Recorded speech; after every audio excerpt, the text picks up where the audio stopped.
So in light of the tragic fires on the island of Maui, specifically in the town of Lahaina, we're seeing a lot of reports from both the legacy media as well as alternative media stating that residents are complaining that they are being bombarded with phone calls from land speculators and real estate corporations wanting to buy up their charred out and burned up properties in Lahaina. Many of those properties in Lahaina estimated to be valued well over $1 million apiece. And when asked about this development, Hawaii's Governor Josh Green stated that he is, quote, already thinking about ways for the state to acquire that land so that we can put it into workforce housing, to put it back into families, or make it open spaces in perpetuity as a memorial to the people who were lost, unquote. And one has to wonder, if this property belongs to the residents right now, then why would the state have to buy it up in the first place? If you're trying to protect property and keep it in residents' hands and in the hands of the native peoples and the locals who have lived there, why don't you just keep it in the hands of the natives and locals who have lived there? In other words, if the state had to get involved and start making expenditures, wouldn't it be more prudent for them to make expenditures directly towards the people who suffered, such as cash stipends to help them get back on their feet and begin the rebuilding process? I mean, to me, that's a much more cost-effective and humane way of approaching the problem. Because quite clearly, the only reason the majority of folks in Lahaina would sell their property is if they had no other recourse available to them.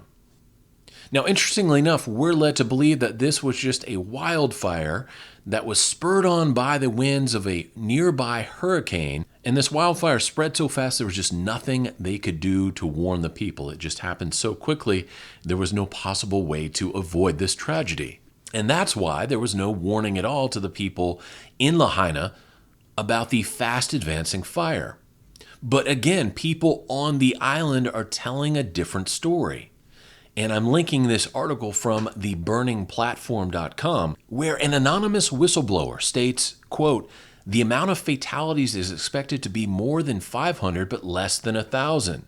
Many of the fatalities will be children who are at home because they canceled school. Parents worked and were not there to evacuate the children. Kids had no idea they needed to leave, and by the time they noticed their homes or apartments were on fire, it was too late. The government is worried about how we will react when we learn that the fire department left the fire earlier in the day and claimed it was 100% contained, knowing that the winds were expected to be 70 miles per hour by the afternoon, unquote. This whistleblower goes on to state that, quote, they are very worried that the community is going to freak out when they find out how not a single fire truck responded to the fires.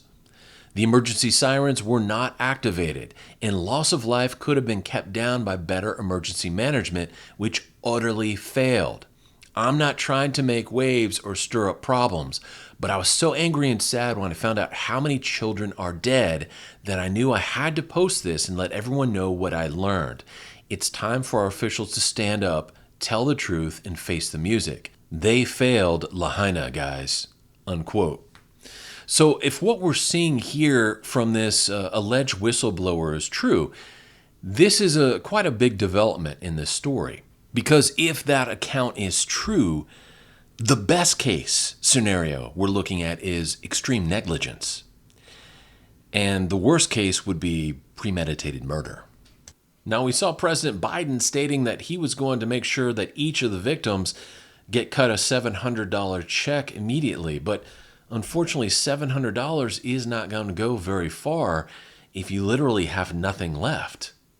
Now, sadly, at a time when our government is funneling several $100 billion to the Ukrainian war zone in an effort to keep that war going, it looks like the residents of Maui aren't going to get nearly that amount of money. And it really makes me wonder, is all of this just an attempt to recolonize Maui? Is it just an attempt to force all the natives, all the locals off that section of the island so that the wealthy can come in and turn a profit? Whatever the case, our thoughts, our prayers are certainly with the people of Hawaii, the people on the island of Maui, and more specifically, the people in Lahaina. This is a very challenging situation, and quite honestly, everyone in America needs to keep their eyes peeled. Thoughts and prayers are great. Certainly send those. If you have the money to donate to charities to help them out directly, please do so. But also, equally as important, stay focused on this situation. Let's not allow real estate developers to swoop in and steal the land from these folks. I think they've suffered enough over the past couple of 100 years.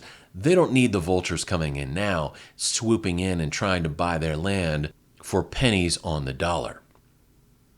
This is Kevin in Texas saying God bless each and every one of you. God bless Hawaii, and I will talk to you later. Bye.